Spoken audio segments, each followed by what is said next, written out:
La médiathèque de Villepinte est un lieu de savoir, mais aussi de rencontres et d'échanges.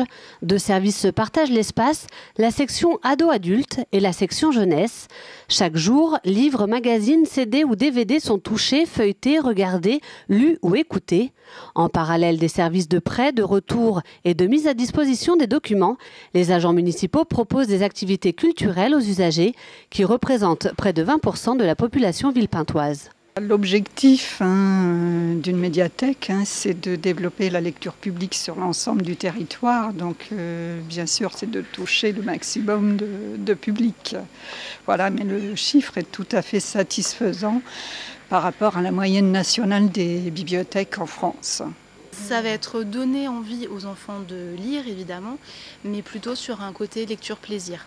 Donc vraiment essayer de développer chez les enfants le goût de la lecture, de la découverte, puisqu'on va avoir aussi des films, des CD, des magazines, voilà, tout ce qui est culturel, le présenter aux enfants dès le plus jeune âge.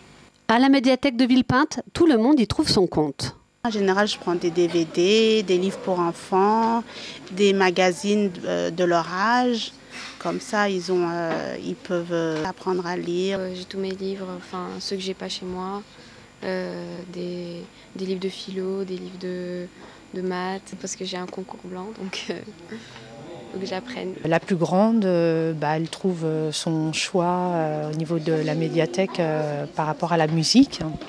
Elle emprunte beaucoup de CD et des films, des DVD qui nous évitent donc de les acheter et de les stocker à la maison pour rien. Donc on a l'avantage effectivement d'emprunter directement les livres et les CD plus facilement. Je regarde ce qu'il y a en général, les nouveautés, ce qu'ils ont reçu. Je trouve que les DVD ça coûte assez cher et c'est vrai qu'on n'est pas toujours sûr de vouloir le revoir, que le film va nous plaire. Donc pour moi ça m'évite vraiment d'acheter et puis de voir aussi des films par curiosité, des films qu'on n'aurait pas pu voir autrement, qu'on n'aurait pas eu l'occasion soit d'acheter, soit de voir ailleurs. En section ado-adulte située au premier étage, une fois par mois, un club des lecteurs regroupe des usagers autour de leur lecture du moment. 3 fois par an, une journée, un auteur, puis 2, puis 3, propose des rencontres avec des auteurs. Des animations plus ponctuelles sont prévues lors de sorties de livres d'écrivains locaux, par exemple. En janvier, l'atelier Ça me play permettra de partager des coups de cœur musicaux. Pour les bibliothécaires, ces rencontres sont primordiales pour aiguiller le lecteur, car ici, la lecture, ça se partage. Les lecteurs sont très, très vite perdus et qu'ils ont beaucoup de mal à faire des choix. Donc on est de plus en plus amené à faire ce qu'on appelle nous de la médiation, c'est-à-dire se rencontrer les usagers et les collections.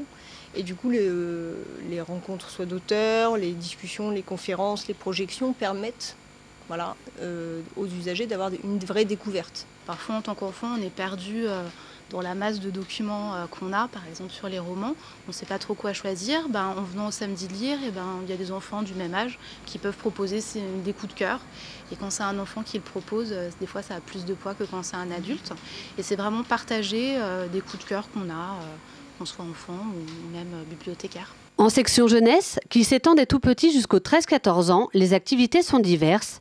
L'heure du conte, le ciné-goûter, mais aussi samedi de lire ou encore WhatsApp, la nouvelle activité qui vient d'être lancée et qui regroupe les ados autour de leur découverte musicale, filmographique ou littéraire. Les jeunes se ruent aussi vers les rounds de jeux vidéo en ligne ou les ateliers multimédia comme le Puppet Lab qui leur permet de créer des marionnettes numériques.